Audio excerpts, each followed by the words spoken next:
feliz nessa noite de estar aqui, podendo mais uma vez estar falando ao amor do Senhor. Queria pedir que colocasse ali o texto de Levítico 23, no versículo 10, para nós estarmos fazendo uma breve leitura.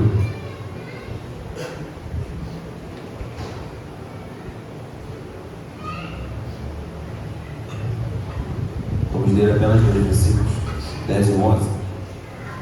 Eu vou estar lendo aqui, peço que a igreja acompanhe visualmente, amém? Obrigado, Deus.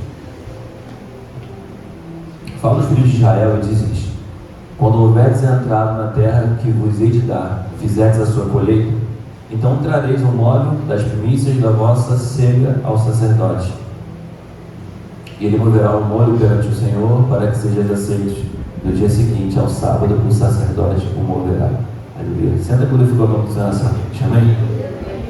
O Senhor se faz presente aqui. É bom estar nesse lugar, porque a presença do Senhor ela é real. E a gente sobe nesse lugar, a gente pega nesse microfone, seja na mais singela oportunidade ou uma oportunidade para trazer uma mensagem ofertória ou para o culto.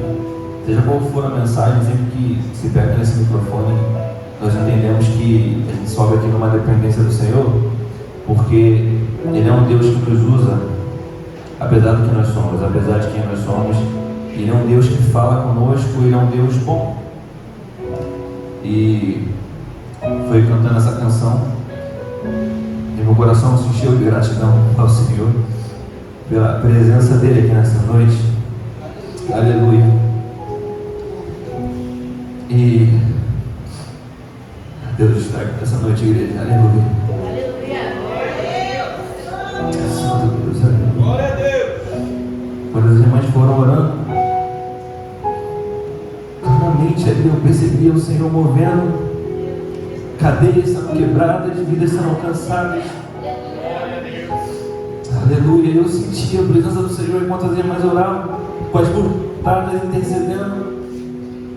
E vidas, muitas vezes, que estão certamente presas, o Senhor já alcançava através do clamor daqueles que estão aqui nessa noite.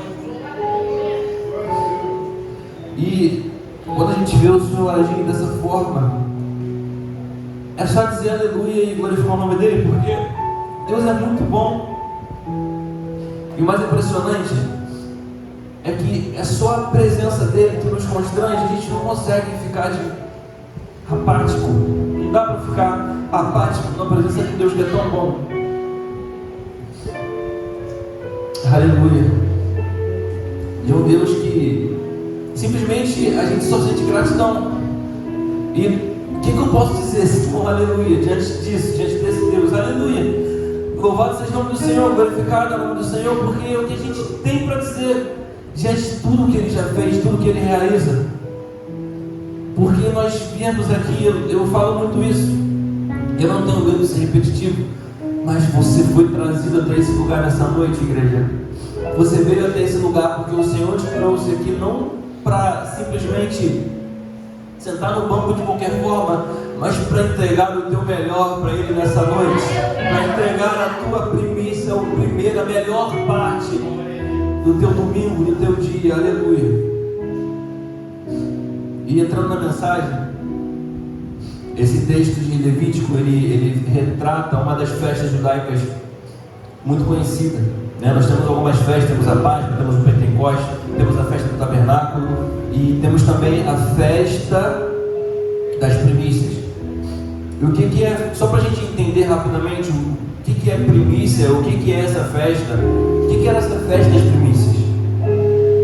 Existe quando se planta, quando eles plantavam, ou seja, fosse trigo, fosse figo, fosse o que fosse ser plantado, cada plantação tem o seu tempo de colheita. Isso é muito natural. Quem trabalha no campo muito bem conhece isso. Perfeito. Quando havia a plantação, quando eles plantavam, existia um período em que o trigo ou o figo, aquelas verduras, elas eram colhidas. Só que vamos supor aqui, eu não entendo muito dessa parte de cultivo, mas vamos supor que o tempo do trigo fosse em abril. Em abril, então, é o tempo da colheita. O que que era a festa das primícias? Se você começa a arar uma terra, você vai perceber o seguinte: se a terra, ainda mais se for um campo muito grande, eu começo a arar o campo aqui, e aí eu vou arando, e não vou conseguir fazer isso num dia só. Então, um dos dias eu vou arando a terra, eu vou plantando, eu vou preparando aquela terra, eu vou lançando as sementes. Perfeito? Ótimo. Só que o que acontece? Naturalmente, as sementes que caem primeiro vão nascer primeiro. Então, o que acontecia? O período da colheita era em abril. Só que se você fosse lá em fevereiro, já tinha coisa nascendo, já tinha coisa boa dando. Só que o período exato que eles pegavam para colher era em abril. Estou usando aqui, tá, irmãos, um mês fictício aqui. Não sei se é abril. Estou dando um exemplo, só para a gente entender. Então, se você fosse em fevereiro, já tinha trigo. O que era essa festa das primícias? Eles iam lá em fevereiro, pegavam aqueles primeiros frutos de uma colheita, e não necessariamente seriam os trigos talvez mais bonitos, dá para escolher. Por que dá para escolher? Porque era o primeiro. Você consegue entender? Ele ia lá, deixa eu ver os trigos aqui que nasceram. Ele pegava, ele fazia um feixe, né? O feixe era como se fosse um óleozinho, juntava e levava para o tabernáculo, entregava na mão do sumo sacerdote. O sumo sacerdote apresentava diante do Senhor. Isso era a festa das primícias. Tá, Rafa, mas o que tem de mais nisso? O que acontece é que a colheita não estava pronta. Não estava pronta. Era os primeiros frutos que começavam a brotar ali. Então, muita coisa podia acontecer, irmãos. Como assim? Poderia pegar fogo. Era muito comum que tribos inimigas, tribos rivais, tacassem fogo. Poderia acontecer uma praga de gafanhotos. Poderia acontecer simplesmente não nascer, ou um tempo de seca, dali para frente ter um período de seca e não nascer mais. Então, no mínimo, nós temos que concordar que é necessário ter um grau de fé excepcional para você pegar ali a tua primícia. E aí vem a palavra primícia, primeiros frutos. É o primeiro que nasce.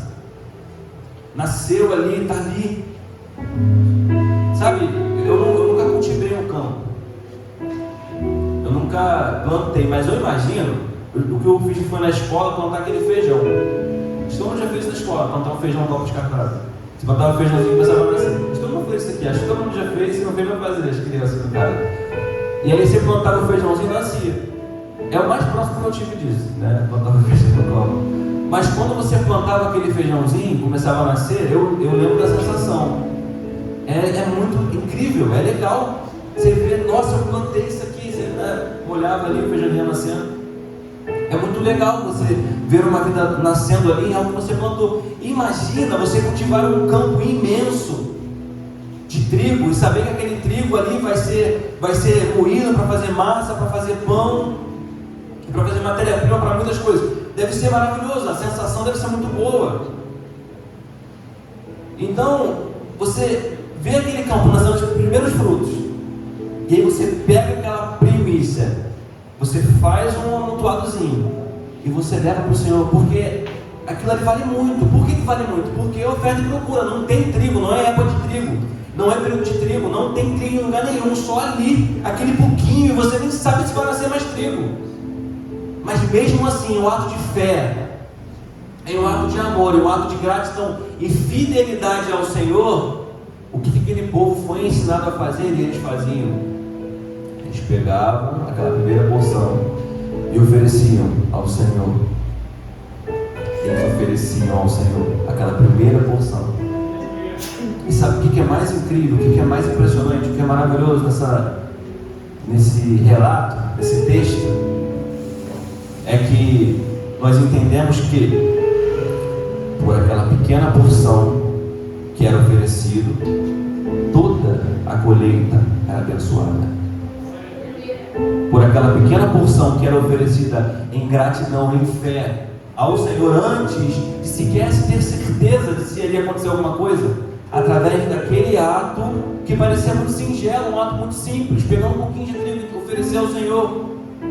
Através daquele ato, toda aquela colheita ela era abençoada. Aquela oferta de gratidão, aquela primícia, os primeiros frutos, a primazia, aquilo que era o que eles não seguravam, mas entregavam ao Senhor, porque não pertencia a eles. Por quê? porque o Senhor ordenou assim. E aí, igreja, entregar aquilo. E eu vou dizer uma coisa para você. De repente, a gente tem o costume de argumentar no nosso amigo o seguinte: não, peraí, esse trigo aqui nem está tão bonito assim. Vou fazer o seguinte: eu vou esperar mais um pouco, mais uns 2 meses, que aí vai nascer mais trigo, e aí eu escolho o mais bonito para o Senhor. Em consequência, eu vou ter mais trigo ali, né? Então, se der algum problema, eu não vou ficar sem nada e ainda vou entregar o melhor trigo para o Senhor. Olha que maravilha.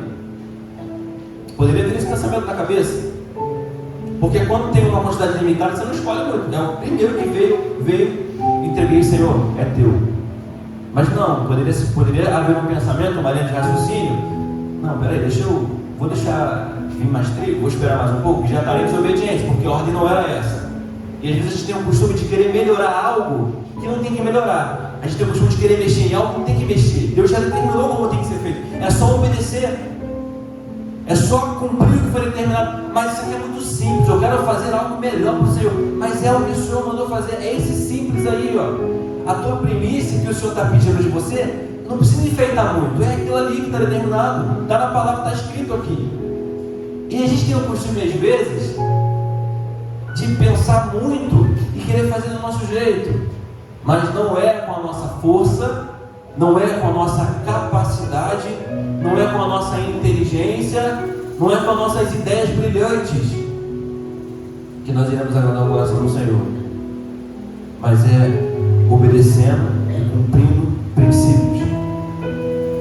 Entende? Quando você entende isso, igreja, quando nós entendemos isso, as coisas elas começam a mudar. A gente tem um exemplo muito conhecido. Você pega ali Caim e Abel. Por que a oferta de Caim não foi aceitada? E o engraçado é que a oferta de Caim era um fruto bonito, era um fruto bom. Não era um fruto feio. Não fala que ele pegou um fruto podre. Mas a palavra fala que depois de algum tempo, Caim selecionou, depois de algum tempo. Essa questão do tempo não fica clara na Escritura, mas fica clara uma situação: não foi o primeiro fruto, não foi, ficou claro isso depois de algum tempo.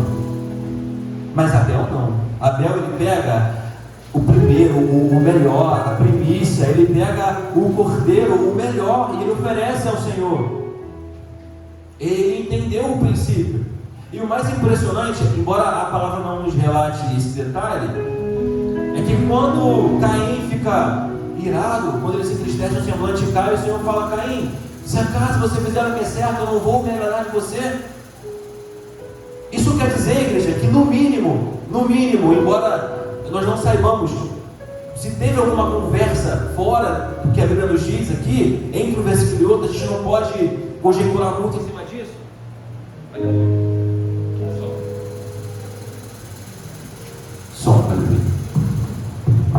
A gente não pode conjecturar muito em cima disso, mas o fato é, essa resposta do Criador para Caim diz que no mínimo ele deveria saber o que fazer. Ele tinha capacidade de discernir o que era certo.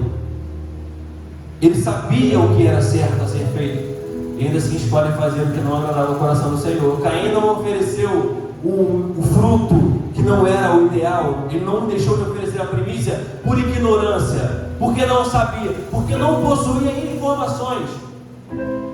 Não existe ninguém que vai chegar diante do Senhor algum dia e alegar que foi injustiçado.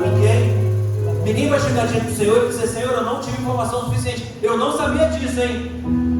Não foi pregado sobre isso para mim, não me falaram isso. Não, isso eu não sabia, não é justo.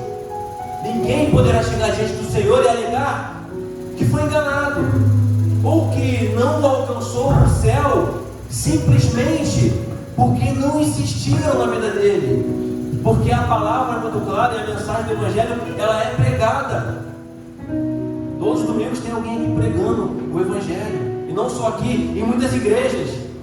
Então não haverá um que se achegue ao Senhor naquele dia para alegar injustiça, para contestar o julgamento do Senhor, porque todos terão oportunidade suficiente. Todos terão oportunidade suficiente de cumprir aquilo que é determinado na palavra do Senhor. Você entende que você teve todas as oportunidades necessárias? Você teve todas as oportunidades que você deveria ter. E o Senhor, Ele continua nos dando oportunidades todos os dias. Hoje é mais uma oportunidade de fazer melhor, de entregar algo melhor para o Senhor, de fazer diferente.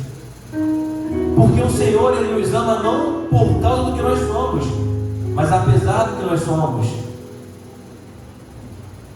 E quando nós entendemos o sentido de primícia, de entregar o melhor, eu vou dizer uma coisa aqui: primícia não é sobre quantidade, primícia não é sobre valor, primícia é sobre fidelidade.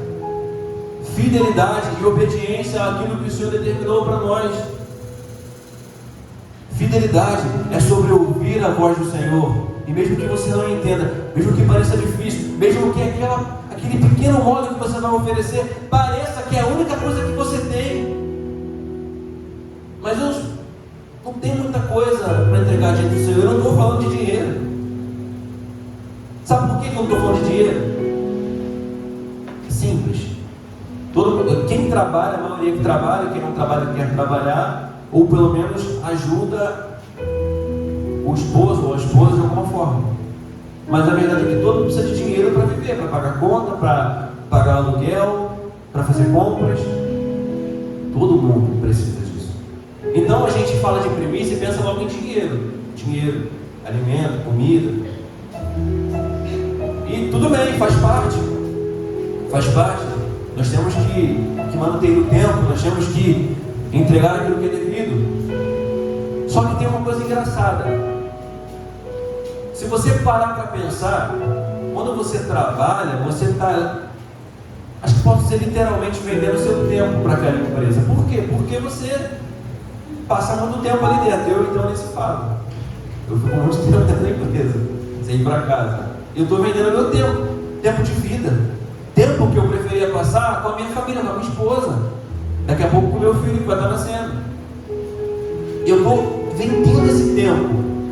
E não é porque eu sou mercenário, não é porque nós somos mercenários, é porque assim, o sistema funciona assim. Foi determinado, nós temos que trabalhar para comer. Então a gente trabalha dando nosso tempo, dedicando nosso tempo para aprender coisas naquela empresa, para poder produzir algo, para receber no final do mês um pagamento. Não é assim? Certo? Então, se você parar para refletir bem, na verdade, o tempo, ele vale muito mais que o dinheiro. Nem precisa refletir muito para saber disso. Mas o tempo, ele vale muito mais que o dinheiro. E literalmente, às vezes eu pago para ter tempo. Por exemplo, quando sobra um dinheirinho no mês, o que eu faço? Eu vou num amigo do trabalho, falo assim: fulano, tem como tirar meu serviço não? Que aí ele tira meu serviço, eu fico um dia mais em casa, ganho uma folga. E ele cobra R$250. Dói no bolso. Mas olha só, eu literalmente estou comprando tempo para ficar em casa com a minha esposa, para vir na igreja. Alguns cultos que eu vi em festa, tive que pagar para alguém tirar para mim. Isso desde o quartel, fazia muito no quartel. Eu estou pagando para estar aqui, literalmente. E que bom, porque eu faço com muito prazer. Se eu pudesse, pagaria mais, porque eu compraria cada segundo aqui dentro. Eu amo estar nesse lugar. Eu amo estar na casa do Senhor. Então, igreja, se você parar para pensar, literalmente a gente vende nosso tempo para trabalhar, para ganhar dinheiro, para comprar coisas. E muitas vezes a gente entende que a nossa primícia é o nosso dinheiro. Mas, irmão, se você parar para pensar no teu tempo, no quanto o teu tempo vale, o tempo não retroage, o tempo não volta, o tempo ele só vai para frente. A marcha do tempo, ela é inexorável. O quartel falava muito isso, nada para essa marcha, ela vai sempre para frente. E está indo, daqui a pouco passou 30, 15, 20 anos, e você passou a sua vida toda em função de coisas que nem são espirituais. E eu vi o Luciano Subirá falando uma coisa, o pastor Luciano Subirá falando uma coisa interessante. Ele falou assim: a gente gasta no dia com o Senhor 10 minutos. E tem gente que nem isso faz. 10 minutinhos do meu dia, acordo de manhã. Não sou eu não, estou dando exemplo. Pega a Bíblia rapidinho, leio 3 versículos, ora aqui, Senhor, obrigado pelo amém. Vou embora. Acabou, pronto, Senhor, estou salvo. Tô salvo, tá pronto, tá tranquilo, é isso aí, sou crente. 10 minutos. E aí ele falou o seguinte: como é que vocês esperam ser mais apegados com a eternidade? Como é que vocês esperam ter uma fé tal que toque o coração do Senhor, que te dê a capacidade de abrir mão da vida se for preciso pelo Senhor, abrir mão de sonhos, por amor ao Senhor? Tudo que você tem nessa vida, ou você ganhou ou você comprou, quase tudo. Você nasce, teus pais te dão roupa, cama, comida, casa. E aí você começa a crescer, vai trabalhando, você começa a trabalhar com as suas coisas, você começa a construir a sua vida, mas percebe que você nasce nu, sai do ventre da minha mãe e nu eu voltarei. Mas o que você já nasce com isso? O tempo. Já nasceu com o tempo. Quando você nasceu, começou o cronômetro, começou a contar o tempo, está lá. E já está determinado os dias de cada um nessa terra. Então imagina o quão preciosa não é uma oferta de tempo ao Senhor. Uma oferta onde você entrega para o Senhor o melhor dos teus dias, o melhor do teu tempo para o Senhor. Uma oferta onde você dedica horas e horas a afinco ao Senhor. Sabe por quê? Porque isso é uma primícia, que quando você entrega isso, irmão, entregar 200, 100 reais não é nada. Pegar um carro, ofertar um carro na igreja, percebe, pastor, que é profético? Ofertar um carro na igreja não é nada. Por quê? Porque você gasta 3, 4 horas de oração. Eu estava lendo uma vez a biografia do Martinho Lutero, o pai da Reforma Protestante. Os relatos dizem que ele orava a média de 10 a 12 horas por dia. 10 a 12 horas por dia em oração. Às vezes tinham que bater para ver se ele estava vivo, porque o cara ficava tanto tempo dentro de um quarto orando que não sabiam se ele estava vivo. Isso é alguém que entendeu o valor do tempo entregue ao Senhor. Isso é alguém que entendeu a primícia de entregar ao Senhor aquilo que é devido. Porque a verdade é que se a gente não tomar cuidado, eu falo por mim, a gente gasta tanto, mas tanto tempo correndo atrás de coisas e a gente entregar no altar do Senhor aquilo que é devido. Porque o fato é, vou voltar com a linguagem de trabalho, empresa, né?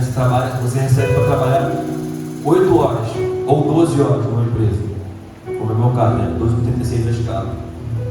Então você recebe por 12 horas 1 hora de almoço remunerado, certo? Se eu deixo de trabalhar em 2 horas, o que eu estou fazendo com a empresa? Eu estou roubando. Se eu recebo por 12 horas, se eu deixo de trabalhar 2 horas, teoricamente eu não deveria receber por 2 horas que eu parei de trabalhar. Mas tem gente que museaga. Sempre tem o cara do cafezinho. Quem nunca viu? Vai pegar um cafezinho, 15 minutinhos. O cara pega 10 cafés por dia. Se descontar, mas vai descontar dele para ver. Desconta 15 minutinhos de café. Lá na Petrobras a gente tinha um descanso à noite que a própria Petrobras libera pra gente. Os petores liberam pra gente dar uma descansada porque a noite era muito complicado. Uma vez eu conversando com um amigo, não ia dar para descansar numa noite. Aí ele estava revoltado. Não, porque isso é um absurdo, tem que descansar. Eu falei, cara, eu sei que é ruim, mas é uma concessão, não é obrigação dele de deixar de descansar. Não dá, deu ruim hoje, tá dando problema, tem perigo aí em volta aí, tem gente roubando o cabo, né? Não pode dormir hoje. Não, mas a gente tem que descansar, isso é desumano, não sei o quê. Aí eu falei assim, mas se a gente descontar isso, você descansa todo o plantão aí, 1h30, 2 horas. Que não, fora a tua janta. Se descontar. Não, mano, por que vai descontar? Você não está trabalhando. Entende? Então, quando você trabalhar, você está roubando tempo. Ou seja, vamos trazer para a linguagem do Senhor. Se eu entendo que o meu tempo é primícia, eu tenho que entregar o melhor para o Senhor, aquilo que eu tenho de mais precioso. Se eu entendo isso e eu deixo de entregar esse tempo ao Senhor, eu estou fazendo o que com o Senhor?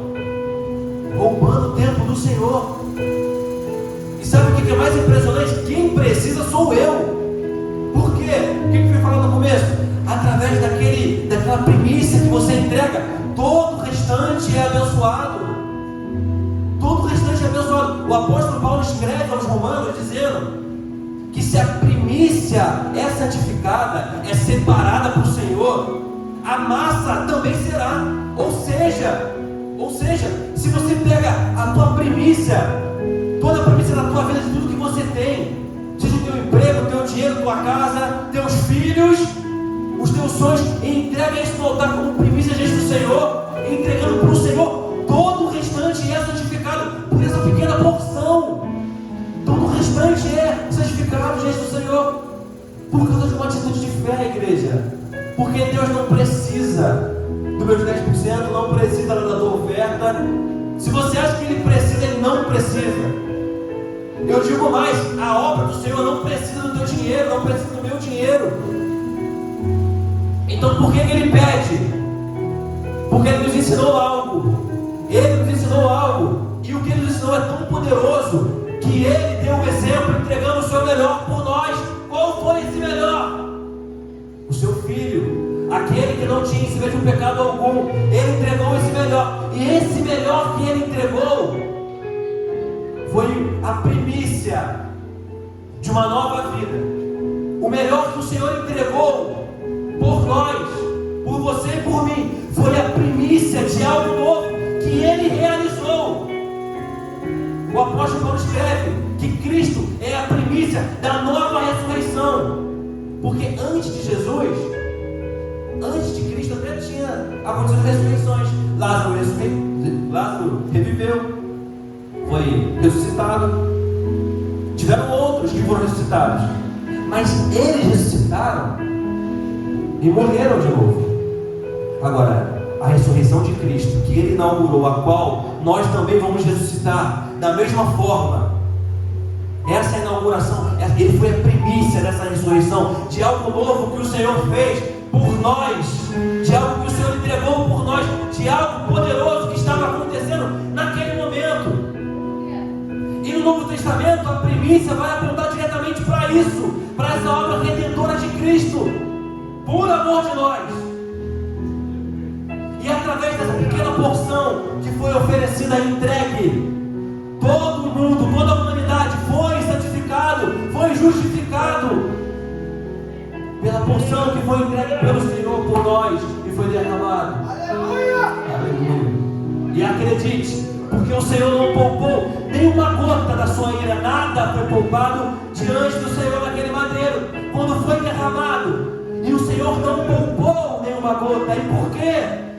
Porque era preciso, porque havia uma lei estabelecida, porque a primícia precisava ser entregue. E hoje nós podemos viver os primeiros frutos daquilo que o Senhor fez por nós. E por isso, o que a gente pode dizer senão aleluia? Louvado seja o nome do Senhor. E aí, igreja, não tem o que dizer. A gente entrega a nossa primícia para o Senhor. A gente gasta tempo na casa do Senhor.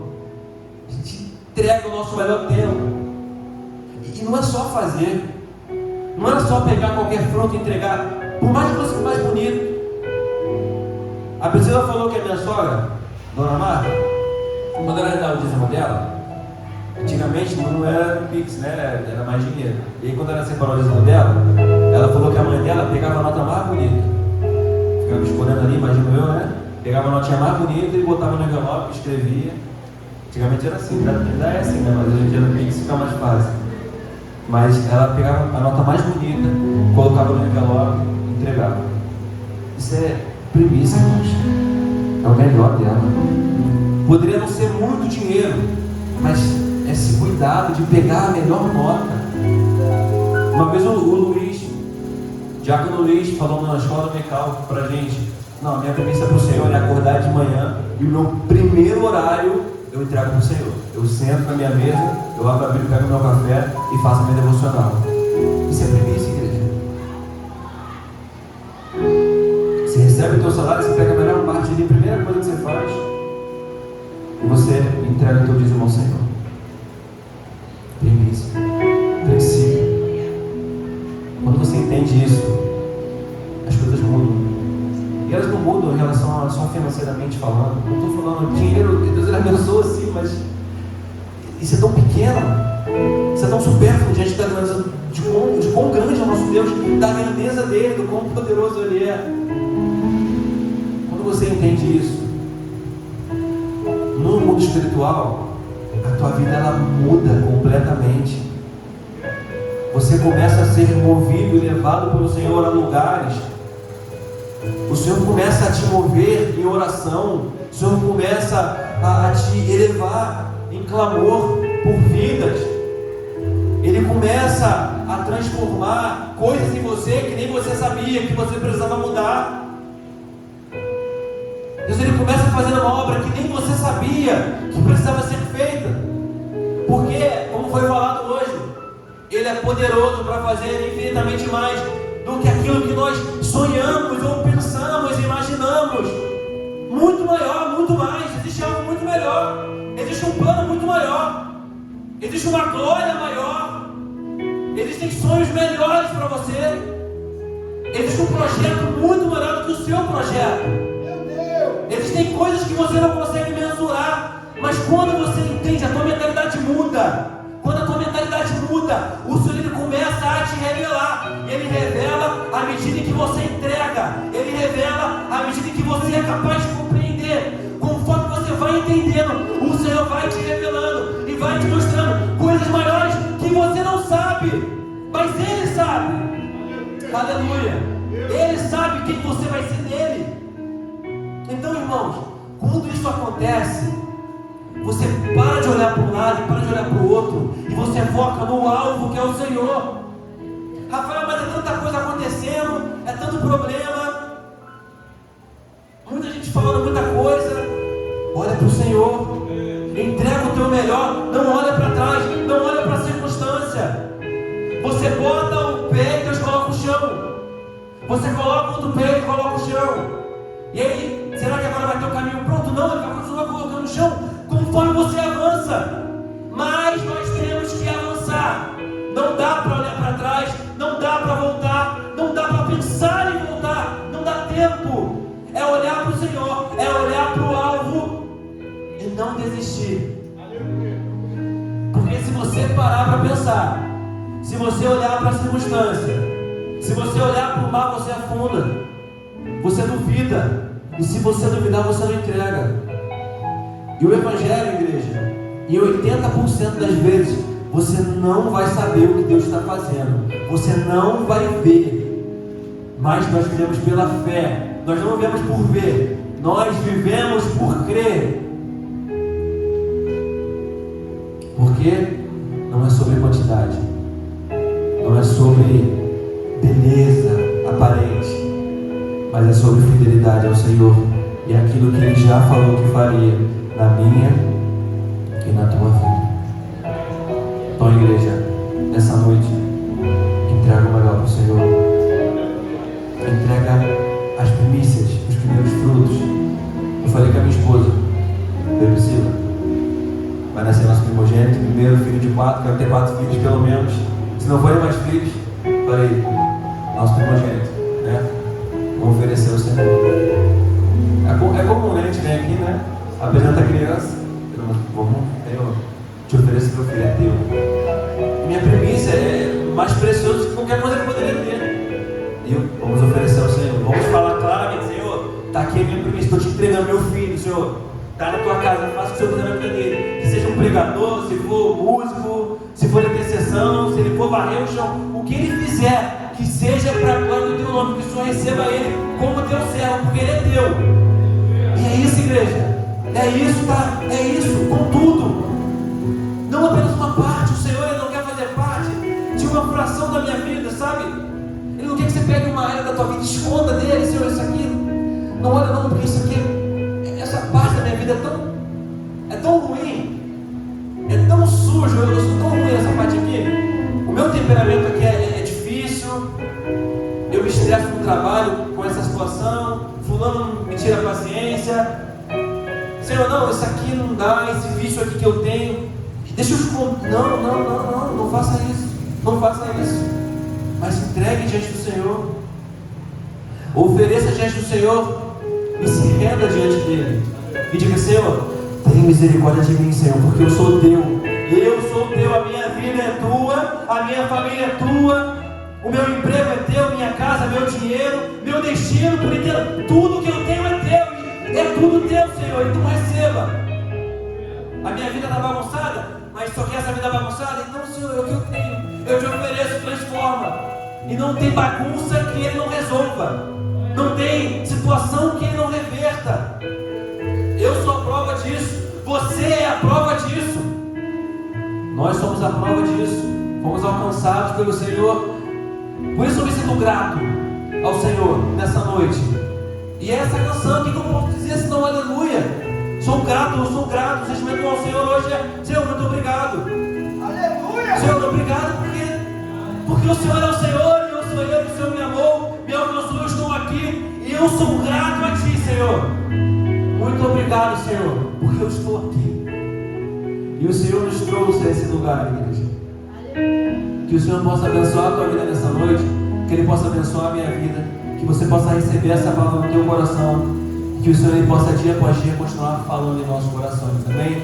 Eu dou essa oportunidade em nome de Jesus, amém.